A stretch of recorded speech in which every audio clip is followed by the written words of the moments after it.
We've all had moments that break us down, searching for light when the world spins round. But in those cracks, the purpose is born, a new way to live when the old is torn. It's more than a story, it's the rise from the fall, a place where your purpose starts to call. With Dr. Stephenson, wisdom takes flight, turning your pain into hope, into light. Collide with purpose, embrace the change. Every story's got a fire in its flame. Tune in, listen, find your way to take life's hardest hits and turn the page. In the podcast, the truth is found. Collide with purpose, let love abound. From heartbreak to strength, the lessons unfold. It's about how we rise, not the stories we've told. Guests with their journeys, sharing their light. In every collision, there's power in sight. It's more than a talk, it's the wisdom we gain through every struggle, through every pain. With conversations that open the door to purpose, to power, to so much more. Collide with purpose, embrace the change. Every story's got a fire in its flame. Tune in, listen, find your way to take life's hardest hits and turn the page. In the podcast, truth is found. Collide with purpose, let love abound. So come as you are, with your scars and fears. This is the place where the truth appears. Turn your trials into stepping stones. Find the strength to claim your throne. Collide with purpose, embrace the change. Every story's got a fire in its flame. Tune in, listen, find your way to take life's hardest hits and turn the page. In the podcast, truth is found. Collide with purpose, let love abound.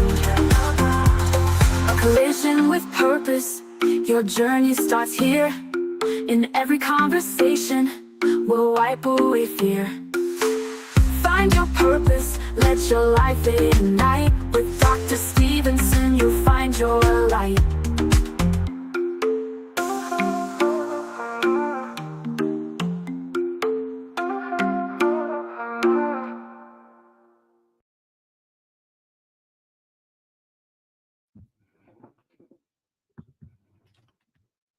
Good evening, good morning, good afternoon, wherever you're watching from. Greetings and welcome to the Collision with Purpose movement. This is life-changing conversation to inspire actions. Here we challenge you to reflect deeply and take bold steps towards transformation. I am your host, Dr. Laxley Stephenson. In each episode, we uncover the powerful life-defining moments that have shaped the lives of our guests, ordinary people who have turned adversity into triumph. But this isn't just about their stories, it's about your story. You who are listening, it's about your actions to ignite your purpose and create meaningful change in your life. Today, I am joined by a remarkable guest, Miss Elizabeth Sitawa Kisiangani. She's a mother, a daughter, a sister, and the visionary behind the Elizabeth Sitawa Cancer Community-Based Organization. Together, tonight, today, this morning, we will cut through the noise and tap into your potential and inspire action. The time for change is now.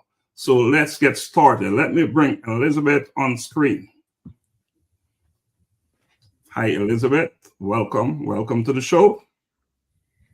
Thank you, Doc. Hi from Kenya, Kitale, Cherangani. This is Elizabeth Sitawa Kisiangani.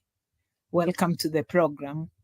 Welcome to the program. We welcome anyone out there watching. We ask that you share the love, share the word. If this is meaningful to you, it is very likely that it will be meaningful and impactful for others. So spread the word, share the word. Elizabeth, let's get started by you saying a little bit about yourself. You know, there are some watching that will probably know who you are, but there are others who don't know anything about Elizabeth. So can you share something about yourself to get us started? Yes, Elizabeth Sitawa Kisiangani is a mother of two and a daughter to Mr. and Mrs. Robert Kisiangani, who are retired civil servants, currently farmers in Cherangani, Trans Nzoia County. I'm their second child, and I am also a teacher by profession. I'm a mother of two, that is a boy and a girl, who are almost into teenage age. In a family of 6, I come as the second born. I'm very grateful to be here today. That's the little about me. Wow, that is a little about you. So Elizabeth, I am grateful. I am grateful for having you on today. And I keep saying tonight, today, and this morning because we're operating here in different time zones.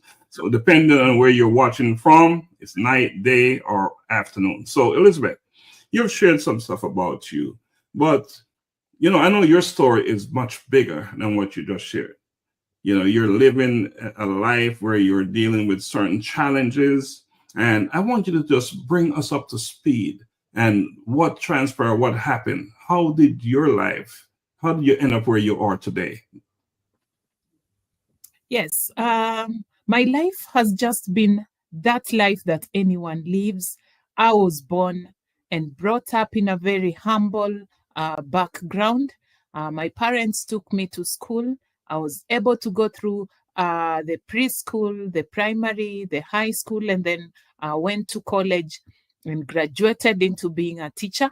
I became a teacher and I've been teaching for the last 10 years until when something really came and changed my life completely. It's brought my life down to zero, and I had to start all over again, as we shall be looking at that. So I am, as much as I am Elizabeth Sitawa, I put myself also as a cancer fighter. Right now, I'm fighting ovarian cancer stage 3B. I'm on active treatment.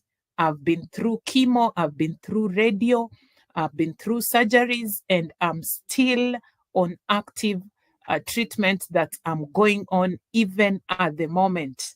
I'm still waiting for further instructions from the doctor, but at the moment, I am fighting cancer strongly, stronger than I used to. Well, Elizabeth, can you explain what you mean by bringing your life down to zero? Can you explain that? Elaborate on that a bit for me, please. Yes, when before being diagnosed with cancer, I was that lady that could do anything, that teacher that could go to school and do all the work, play around with the kids, mark their work, correct the pupils, and so on.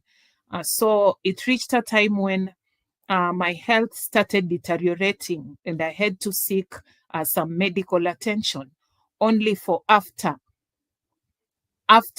a good talk with the doctor, with the gynecologist, and going through all the symptoms that I was portraying, and being a cancer fighter just before, the gyna went ahead for another biopsy. So after the biopsy is when I was diagnosed with ovarian cancer stage 3B. And that is where the fight began. When you have cancer, you are in a battlefield. So I started the fight.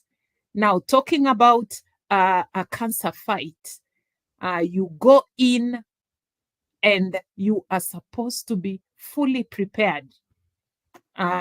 Once you are diagnosed with cancer, you are just supposed to go to hospital. So that's what I did. I went to hospital.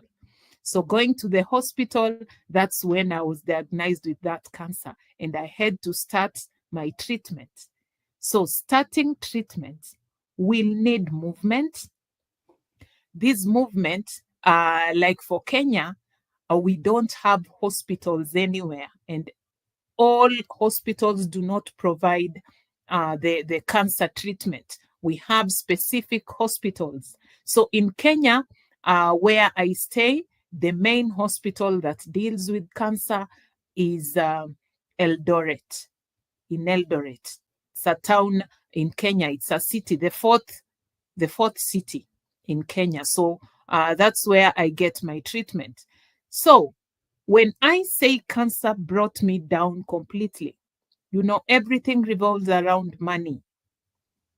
And I just came to learn that with the fighting of cancer, you need money.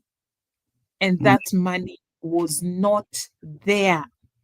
I never had the money. I never had money just kept somewhere ready for the fight. That Elizabeth is going to have cancer, so this money is going to be used for that. No. So Elizabeth, yes. Talk to me about that battlefield. I want to know more about this battlefield you talk about. You say fighting cancer is like akin to being on a battlefield. And, yes, are you on that field by yourself? What's the support system like? What kind of support do you get from family, friends, strangers? What's that support system like while you're on that battlefield? Yes, in the battlefield, you need a lot. You will need the equipment, you'll need the weapons, you'll need everything. So these weapons have really been there for me, because after getting these diagnoses, I a bit went down and was not able to tell anybody what I was going through. And then after counseling and then after a talk with a few friends who knew about what I was going through, they came up and told me, just go public about your status and people might come through, family and friends. And that's what I did. I went public about my status. And just when I went public, people who have been nursing many other people about this cancer really came through. I got support from all over the world. I'm not just talking about Kenya. I got support from all over the world. The whole world wants Elizabeth to be fine. The whole world wants Sitawa to be fine, to be a testimony to other people. So friends, family came up, stood with me in this battlefield, held my hand up to where I am right now. Even though I'm still on active cancer treatment, I can assure you, Doc, that everything is just running the way it is. Now, God brought a lot of people. I can't name them all, but I can just signal out one latest that did everything. The one we are sharing the screen with. The one we are sharing the screen with, Dr. Laxley, and then Donna, and then friends. Now, the battlefield is a terrible time. You go in there, you can't do anything alone. And that is when it dawned on me that cancer cannot be managed by only one person. You'll have to go out for help. And that's what I did. I asked for help and people came through. They talked to me. People talked to me. People came in all ways to help me. They held my hand in all, going to the hospital, getting a taxi for me to the hospital, coming back, because I was very, very down. I was down emotionally. I was down in health, physically, and everything. So I needed support all round. And people were there for me. And at the moment, I still have that very great support, friends talking to me every time. The support is very amazing in this battlefield. And that's what we are doing even at the moment. You know, as I listen to you to talk about the support on the battlefield, I have to wonder about other individuals who are fighting cancer in Kenya. Are they getting the same kind of support that you have garnered, that you've received? Not at all. Not at all. We have so many cancer patients. We have so many cancer patients in Kenya who are really undergoing a tough time. In fact, quite a number of them are in my inbox because I always post of how strong I am and so on and so forth. And then people come a lot and come through for me. Now, there are people who, even when they write something maybe on Facebook asking for help, I know the pain of just getting your phone and then asking for help from people. Now, you can imagine writing a post and no one comes through even for 50 shillings. And here is a person who needs to go for chemotherapy, and this chemotherapy is 30,000. Yet it's supposed to be maybe 2 days to that day, and nobody comes to support this person. You know, it reaches a time when our medical cover just covers maybe 3 sessions of your chemo. Yet you are supposed to go for 15 sessions. Where are you going to be getting 30,000 after every 3 weeks? No. So you get. You talk about you was a teacher. You're still a teacher, just that you're not actively teaching. Are you still receiving a salary income from your teaching? Yes. Section? Yes. Now, being a public servant, a government employee, I think has been a very, very, very, it is an added advantage because I have 2 insurance covers. I have the NHIF, which at the moment it's being called SHA, and then I have what we call Minet. That's a cover mostly for the teachers. So it has really been helpful to me. And then the biggest challenge is here. These covers don't cover all the drugs that you are supposed to use as you fight. So that is where my biggest problem has been. And then as we fight, this cover is not in all hospitals, especially the teacher's cover. And the teacher's cover is the one that gives out a lot of money when you visit a hospital. So this teacher's cover is not in some hospitals. For example, in the place I am, there's no hospital with such a cover which operates 24/7. So the nearest hospital that takes care of any emergency that comes, maybe at night, I'll have to pay that cash to be attended to. So I get my full salary just like other teachers because the government is aware that I'm fighting cancer. And this same salary has really helped me because as much as I am as much as I'm fighting cancer, I also have a son who has a medical condition and he is on drugs. And the drugs he is using are not covered. So I part with a good amount of money every day for his medication. So there are other expenses that you must manage while you're going through this, fighting cancer and winning over cancer, I should say. But Elizabeth, here's an opportunity for you. I want you to say it out loud and clear. How can anyone out there listening support Elizabeth Sitawa? How can anyone out there listening lend a hand, give a hand, and support you? And not just you, any individuals in Kenya who are dealing with this challenge, fighting cancer? How can, speak it out, look into the camera and say it out loud and clear. How can anyone out there help you, support you?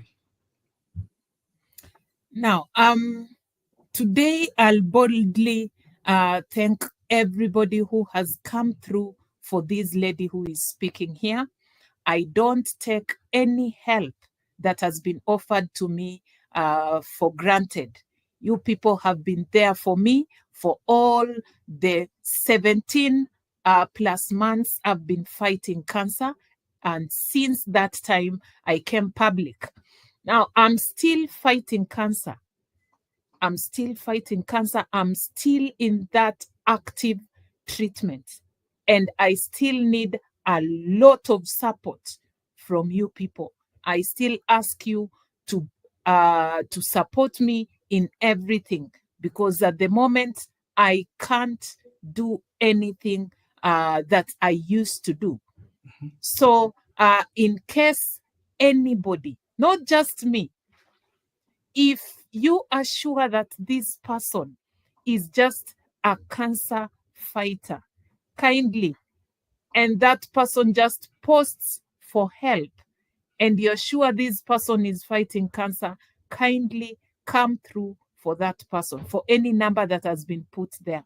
For my number. Elizabeth, I want you to be very clear and direct. How can they support you? What is the best way to do it? Because I want this information to get out there. So not everyone knows how to do it, how they can support you. So I want you to be very specific as to how they can best support you and others. Is it a monetary thing? Is it a kind word? I want you to be so clear, because this is so important that people know what they need to do to support Elizabeth Sitawa and other cancer fighters. Yes, to support me, you can do it through monetary help. You can do it through talking, just calling me. But my number, let me give out my number so that you can do something for me. Just do something for me, because I need money. I really need money anytime, just to continue with this tough journey that I'm in. My number is, can I give out the number, Doc? If you want to, you certainly can. Okay, my number is +254 798 410 193. +254 798 410 193. And my name is Elizabeth Kisiangani. That is so important, because people are listening and they may be wondering, how can they help? How can they support? Money is a factor. To fight cancer, treatment for cancer is very expensive. It's expensive everywhere. And I know there's limited funds, limited monies that you have. So it is critical, it's essential that if anyone desire to give your hand to, and other people, they know what you need most. And right now what I'm hearing from you is that money is so critical. Now, most cancer patients, most individuals fighting and dealing with this cancer thing, they have families, they have children who need to be supported. And if you are incapacitated and not able to work and not able to bring in the same salary that you once did, then money is also needed to support your children as well. So that's why it's so critical. It is so critical that is made very clear. So again, to support Elizabeth and other cancer patients, do your best if you can afford it, and support them with monies. If not, you can also support them with just some love and kind words. So just wanted to put that out there. So Elizabeth, I would like for you to describe, to give us an idea, what is a typical day in your life as you're facing and dealing with this challenge? What is a typical day like for you? Doc, for sure, there's no day I'll wake up normally. There's no day. I'll always wake up with something in the body. I'll wake up feeling like an 80-year-old every time. As young as I am, I'll wake up feeling like an 80, 90-year-old. The whole body is always in pain. And I'll have to adjust to that. So it has come to a time where when I wake up and I just feel like puking, I'll do it. Life has to continue. So anytime I wake up, anytime, since I started my cancer treatment, it's always a painful day. There's no day I've just woken up the Elizabeth I used to be. It's always a painful time, but I'll always maybe break down when I'm all alone. But when I have somebody around, especially the kids, I'll wake up in pain but smiling. So a typical day for me is there's always pain, Doc. It's always a pain. There's always pain. You know, do you have a preferred way that you like when individuals come and visit you, how they should talk to you? Is there certain things you want them to avoid? Is there certain things you want them to enforce and stress in the conversation? What makes you comfortable and what is it that makes you uncomfortable? Can you share that, please? Yes.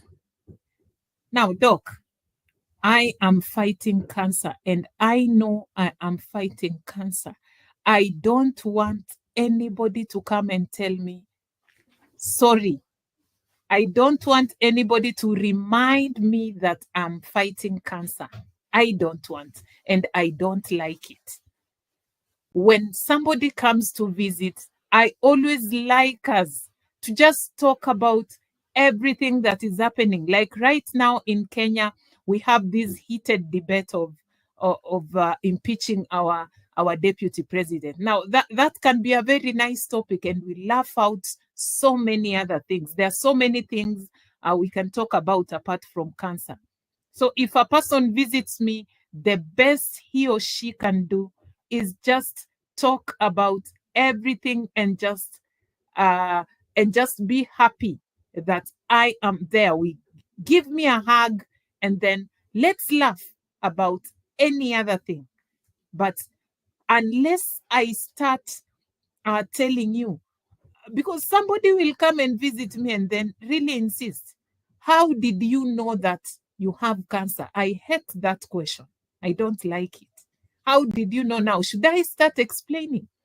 My experience is not the same as another person's. So this person coming, how did you know? How do you feel?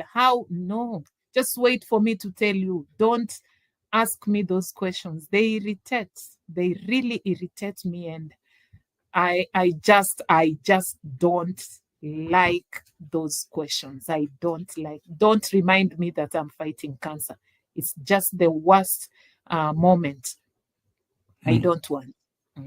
So for you, it's more important to have a conversation about current events, what is happening. And of course, you are very much alive, you're living. And the only difference with you and the other person is that you're dealing with this thing that you will overcome. There's no doubt. However, you do not want to be reminded every single opportunity someone gets to tell you that. Your thing is about being positive, just continue to live and live and live as you do and get the most out of every single day. That's what I'm hearing from you. Is that correct? Exactly, Doc. Exactly. Awesome. And I think if you're out there watching us, listen, welcome to the show, and we really thank you for joining us. You're on Life-Changing Conversations, and my guest is Elizabeth Sitawa Kisiangani, a real powerhouse of a woman who's taken on this cancer thing, and is just doing an amazing job in maintaining her positivity and being an example for others, Elizabeth. And that's how I've observed and I've watched you, and that is what I'm seeing, an example, just a living embodiment of strength. And that's what I'm seeing here. So let's take a quick on-screen break, and I'm going to play a video about kindness. And I want everyone to watch this video and consider how you see yourself in this story of kindness and how you can be be compassionate to yourself and to others, all right? Greetings, friends of the A Collision with Purpose movement. Welcome back to Daily Insights Unveiled, where we continue the journey to find purpose together. I am Dr. Laxley Stephenson. Today, let us reflect on kindness, not just as a fleeting act, but as a powerful force for change that begins with self. Self-compassion is where kindness starts. It is easy to show kindness to others, but how often do we extend that same grace to ourselves? How do we speak to ourselves when we make mistakes? Do we offer words of encouragement, or are we our own hardest critics? Self-compassion isn't about letting ourselves off the hook. It is about recognizing our humanity, embracing our flaws, and allowing room for growth. When we show compassion to ourselves, we create a deeper well of empathy that we can then share with others. If we cannot be kind to ourselves, can we truly be kind to others? Now think about the last time you did something kind for a stranger. A simple smile, a helping hand, or just a moment of your time can make a significant impact. But do we do these things regularly? Or only when it is convenient? Do we only help when it serves us? Or are we willing to extend our kindness even when there's nothing to gain?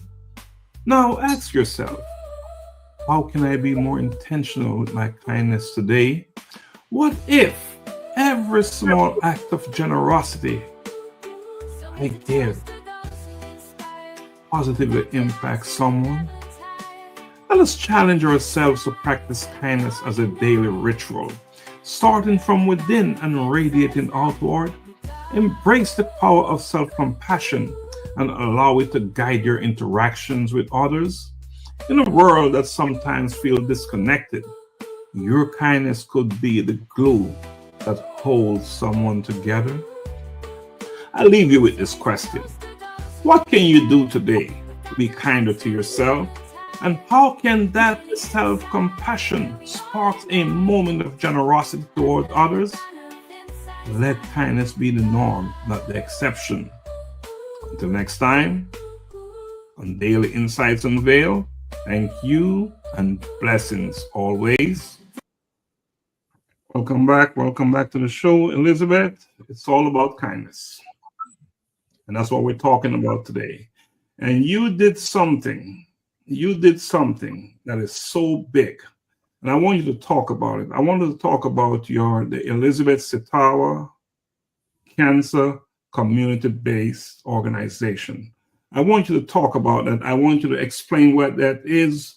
How did you get this vision, and why is this so important to you? Yes, and fighting cancer has really brought a lot of thoughts in my head, because I have seen people suffering from cancer and what they are going through. So it is in this spirit that I had this idea of starting something that is going to create an impact to the society. Now, I had that one in the head, but I wasn't sure if it was going to come really to play. I wasn't sure about it. So as we were talking with Dr. Laxley, we always have our talks. We always have our talks with Dr. Laxley and Donna. So this time, as we were talking, they came up with this idea. Elizabeth, why can't you start something that is going to create a difference in your county and your country to help these cancer people? And that is when now I came up with this idea of helping the cancer fighters just to make sure that we strike out stigma that is killing a lot of cancer patients. And that is the reason why there is now the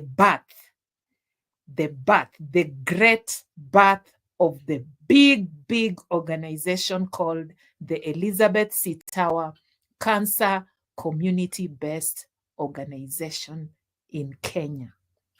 It's coming up, and we are hopeful that it's going to impact a lot of change, and it's going to give hope to the cancer fighters, not just in my Trans Nzoia County, but in other counties of Kenya. So the Elizabeth Sitawa Cancer CBO is next into being. In fact, today I would have been receiving a certificate of it, but just because of 1-2 reasons, I'll have to wait for a day or two, because tomorrow in Kenya is a public holiday. I'll have to wait up to Friday to get it, but everything is under control. And let's dig deeper in a more specific way about the CBO. And first, I want you to talk to me about stigma. I often hear you say fighting stigma. What kind of stigmas are we fighting? Can you explain, can you articulate about that so we understand now, what stigma means? Doc, in Kenya, and I think not just in Kenya, once you've been diagnosed with cancer, people will say this is witchcraft. People will definitely know that you're going to die. And then people are going to give you all types of diseases. They will say, this one is HIV positive. I passed through that. This one was, she did something to somebody and this person was not very happy, and that's why she's going through this and this. So there are a lot of myths that people will just bring because you've been diagnosed with cancer, and people will not take you to the hospital. Like just the other day, I was telling you about this man I helped the other time during my birthday. The man passed on just the other day. And every time this man used to call me and tell me, today I have no food. So I would have these 100 shillings and send him to him. And every time I would do that to this person. Now, this is only one person, Doc. A person whose children have even neglected him, not even paying the NHIF for him. I had to do that so that he goes for the whole year. And he just passed on. He passed on because I'm the one who used to talk to her through phone. And because of the distance, I couldn't get to him. So we used to talk on phone, just giving him hope. But now that I wasn't there to make sure maybe he eats well and he's talked to, this man just passed on a very painful death because of the cancer he had. Yet he has only gone for one chemotherapy. So stigma is really in the society, and it is killing a lot of cancer patients, the stigma part.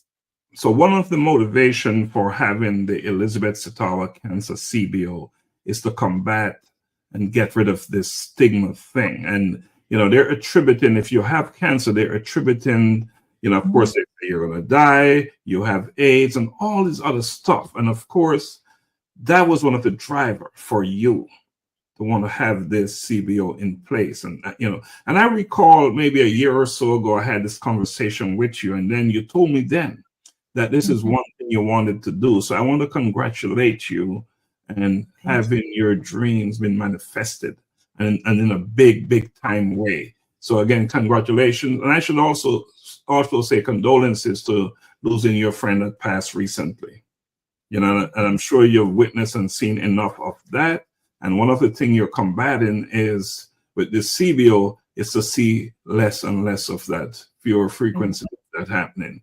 So again, congratulations on that. Now, I want you to talk a little bit more about the CBO. I want you to be as specific as you can, and in terms of what is your vision and what are the promises? What are you aiming for in terms of families of cancer fighters? Now, about the vision of the Elizabeth Sitawa Cancer CBO. Now, we want to bring out a society that respects and takes care of the cancer patients. A society that we are going to look at the cancer patient and tell them that, no, you're not going to die. You're going to live. When somebody is told that you have cancer, let people embrace this person who has cancer and just assure him or her that you are going to be well. So we want to bring out that the society that is going to respect. When I am going through chemotherapy and I lose my hair, I have no hair. In fact, mine is coming up a bit. I lose my hair because I'm going through chemotherapy. Now, you will not go around and talk about this person being HIV positive. You know, a long time ago, people HIV positive used to lose hair. So nowadays, somebody looks at you and just concludes that you are HIV positive. So we don't want that society. We want the society where this society is going to respect and just take care of the cancer fighters and the cancer patients. That's what we want. Absolutely, absolutely. I see we have a number of people watching the show, and we welcome them. It's so many names. We have the Honorable Lenny Kasaya Saita, and he is the chairman of the CBO. So welcome, Honorable Lenny. Appreciate you coming on. We have Elder Joan Randall. We have, let me make sure, Gladys, I hope I say it right. I just say Gladys. We have Jacqueline. We have Donna, the CFO of A Collision with Purpose, and so many more. And I appreciate you coming on. I welcome you, and I ask that you share and spread the word. Now, the CBO is a membership type organization. So I want you to explain what that means. Yes. So immediately we start off the program on the CBO. We are going to need members. The members in the CBO. You're going to be a member only if you decide or you say that I want to part with 500 shillings every month to help in the running of the organization. Because we've already said that cancer and money are two things that are bound to be together every time. So this CBO won't just be an organization by name. We want actions because they speak louder than words. We want to walk around and talk to cancer patients, and you cannot go to a sick person who needs support in something and you just go empty-handed. So we want to organize seminars. We want to talk to cancer patients. We want to visit cancer patients, and we are asking you all over the world, if you're not listening to me right now, you're going maybe to listen to the recorded one. Kindly join us as a member, and then you are going to be parting with 500 shillings every month to support the organization. The organization is already well set with the chairman, the vice, the secretary, the treasurer, the trustees, and everybody. We already have those people in place, and we are looking forward to kicking off activities that are going to benefit the society. So you are going to be a member, and this member will be expected to be giving 500 shillings every month. We are going to have an account and a pay bill number for the organization.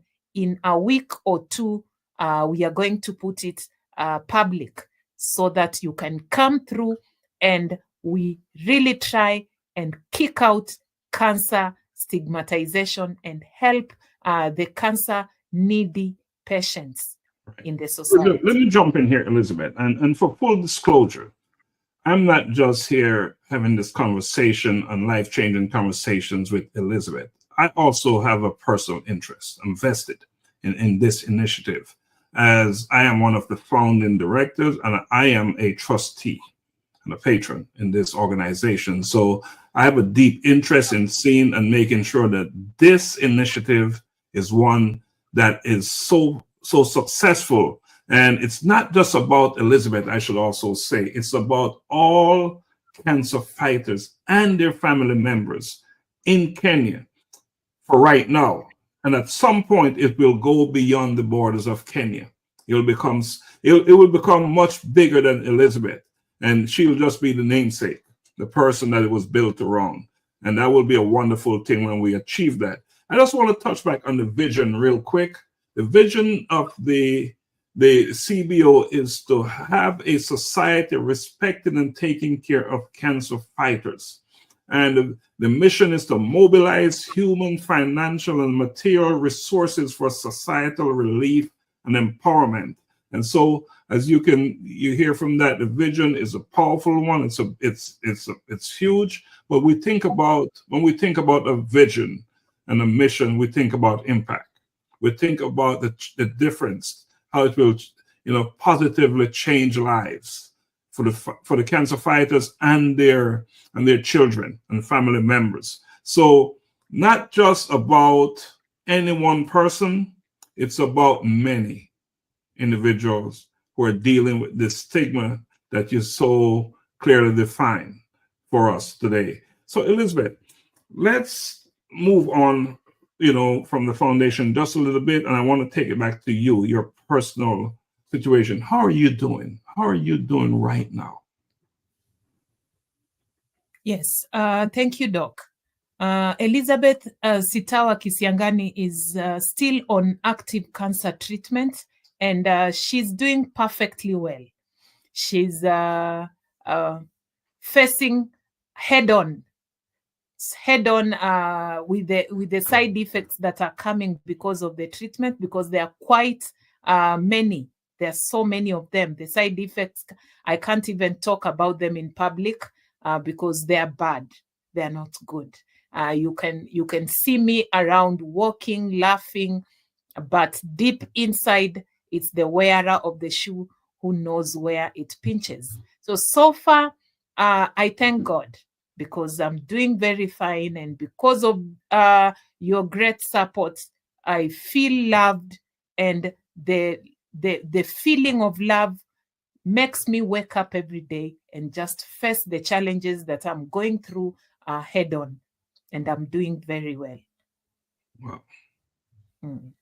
So the last time I went for treatment, I was put on some new medication.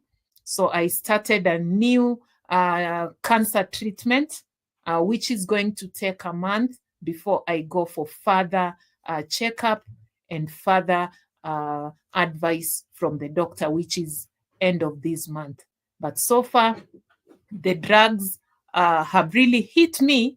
They have really hit me. Last week, I was in hospital for 4 days. They have hit me, but I'm also facing them head on, and I'm doing very, very well, doing exercises, eating, and doing everything in a very, very strong way, and with love. Wow. And prior to going to and having that scan, you was receiving treatment. You was receiving. How important it is. How important that trip to Nairobi to get that scan was? Yeah, it was very, very important, Doc, because I was able to face very, very new faces. And just before I go on, I can say this.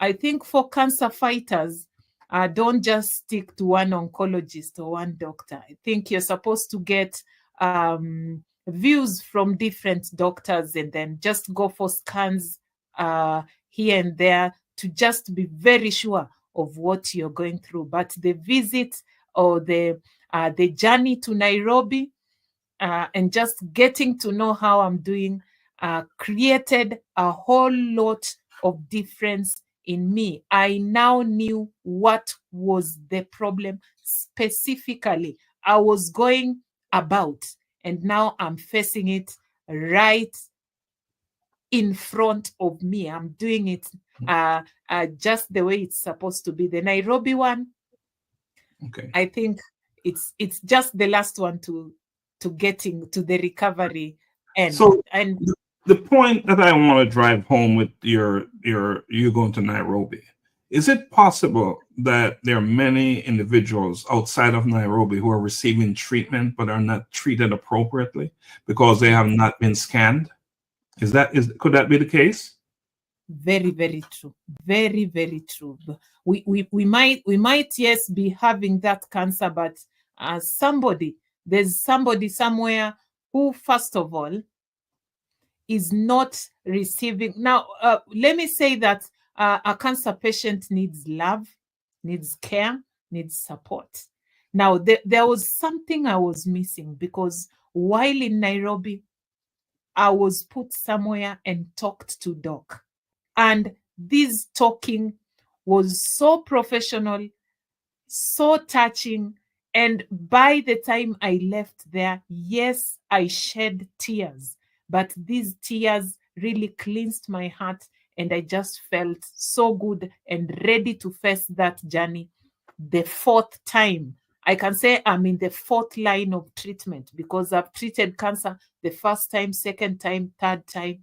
And then this recently is the fourth line of treatment. And I can say this fourth line, I think I'm overcoming now. I'll come out very strong because the support is overwhelming. Right now, we have a group of doctors and we have a Google Meet, Meet every Sunday. We talk. I have the psychologist, the oncologist, the gyna, and then the nutritionist who will always be talking to me every time. So they have scheduled a day that we shall be sitting down and talking, which I hadn't experienced. So this one now is that journey that I'm just happy about. And that's awesome. That support is exactly what you need. But one of the things I really want to drive home here is the scan, the significance of having that scan, so they know exactly what is going on with you inside of you. And, exactly. And is it a requirement that you must go to Nairobi to get the scan? Yeah, PET scan in Kenya is only in Nairobi.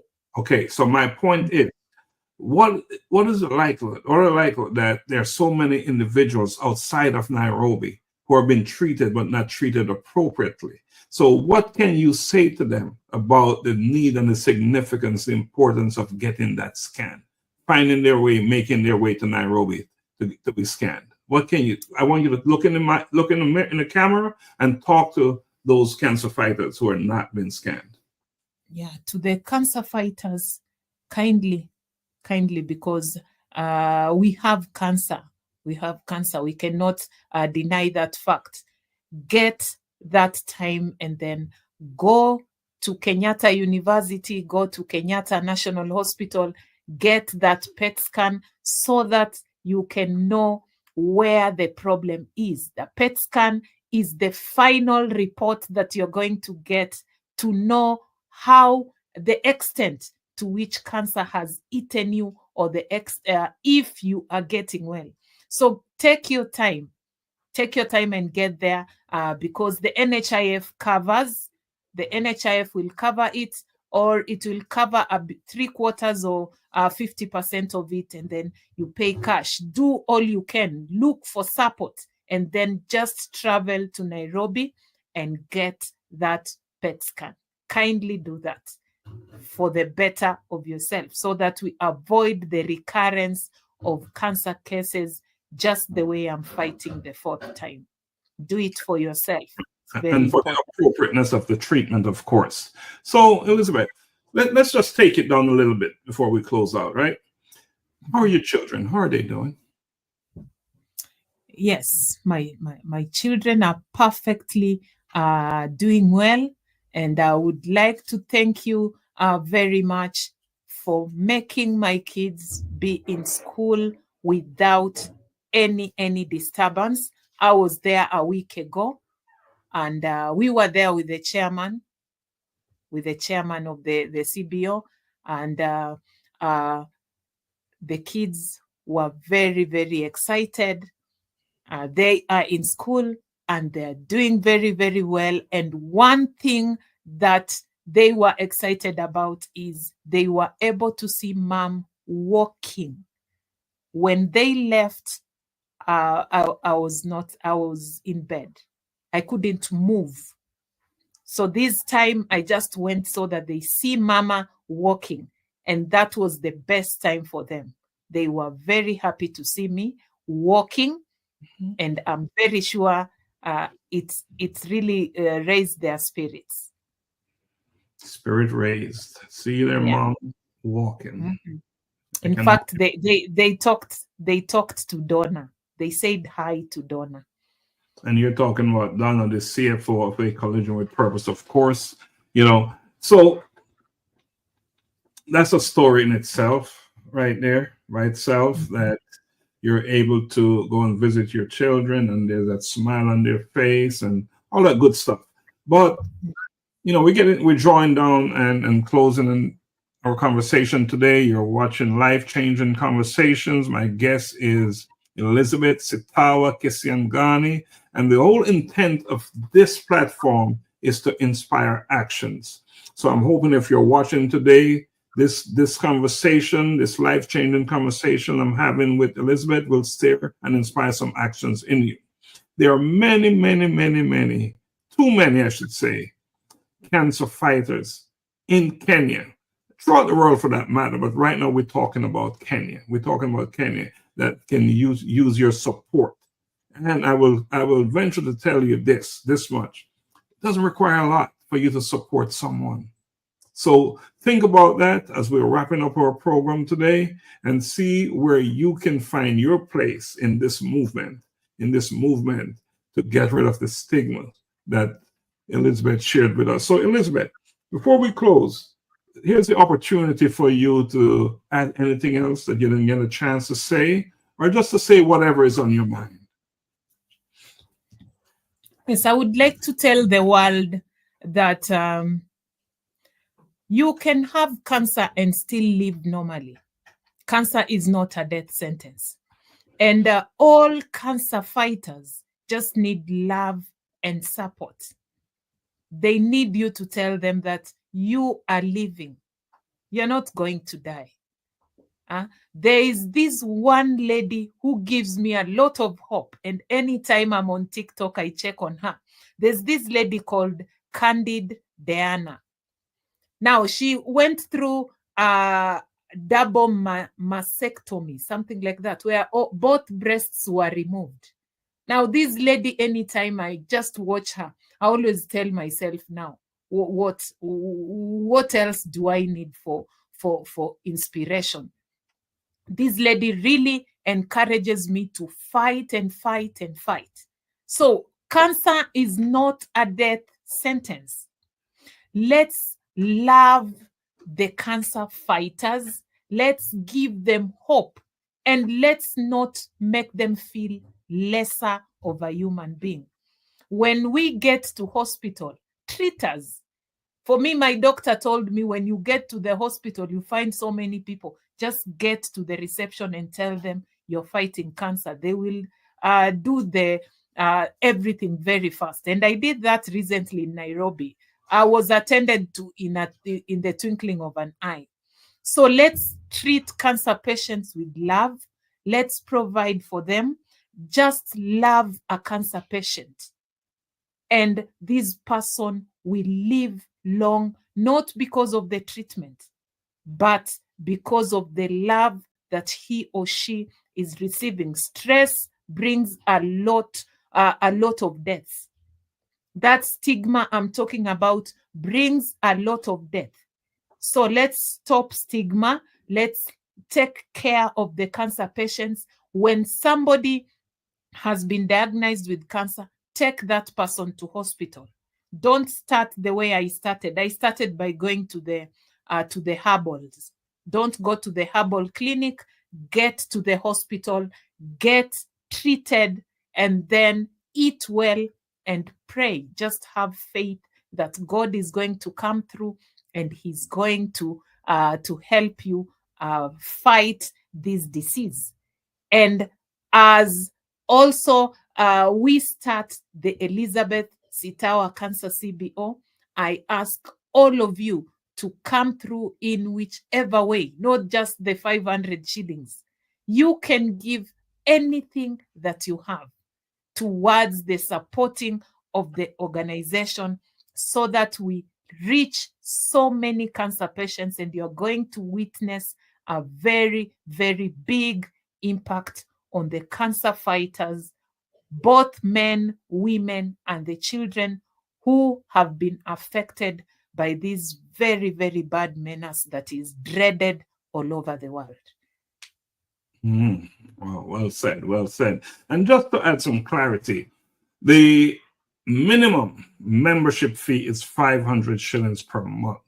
Now, of course, we welcome more than that, but that is the minimum to remain in good standing in the CBO, because we have rules, we have standards, we have protocols, and to become a member, we vet each member. We don't expect everyone to join, and we have certain standards because this is serious business. This is serious business. This is about life. This is about living. This is about taking care of people who need to be taken care of. You know, the patient, the fighter, and their family members. So we, you know, if you're in the United States and you want to join, I am the contact person here, myself and Donna. You can get us through A Collision with Purpose. One thing I will say, A Collision with Purpose will, all the business that we're doing, proceeds from everything that we do, money's made, will go towards the Elizabeth Sitawa Cancer CBO. So we are fully committed. We're in as far as we can be into anything we're in. So if, again, membership minimum is 500 shillings. Let me say that right. Let me not say dollars. 500 shillings per month. And that's probably what, $3 and something in $3 and something. So $100 will cover your membership for a year. Now we're looking for members. We need members. We also have a Facebook group, the same name as Elizabeth Sitawa Cancer CBO. Join the Facebook group. That is where we will disseminate information. That's where we'll get the word out on the CBO. You know, I want to commend a few individuals. First of all, let me talk about the Honorable Lenny Soita. He has taken this thing like he owns it. Like he's personalized it, and he's got us to where we are. So Lenny, if you're watching, thank you, and just continue to support the foundation. Or just continue. We appreciate you for that. Donna Thompson, the CFO for A Collision with Purpose. What you're doing and the work you've done working with Elizabeth and other cancer fighters, it's just amazing. We ask and we pray that you continue to do what you're doing.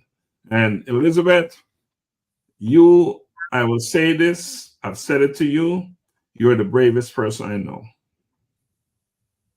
Thank you. You are. And I encourage you to continue to be brave, not for yourself, Be brave for your children and for other cancer fighters. Because indeed, they ultimately, 20, 30 years from now, they will be, 50, 60 years from now, they will be the beneficiary of your work. So I want you to understand that what you're doing is far bigger than you. Far bigger than you. And it will touch so many lives in a positive, impactful way that I encourage you to stay strong, take care of yourself. I know every conversation I have with you, I say one thing. You have one duty, one responsibility, is to take care of yourself. And that's your number one responsibility. I've seen a level of, and I've experienced kindness through you.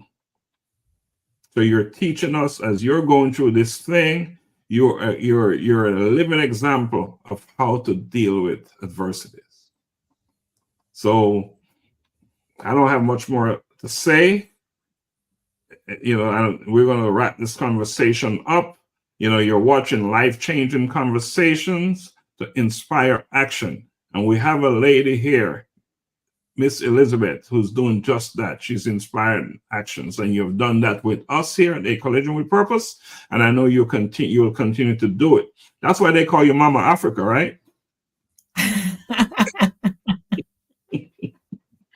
That's why they call you Mama Africa. So, to those watching us, we thank you for joining us today, and for those who will be watching the replay, we say thank you and God bless. Blessings always.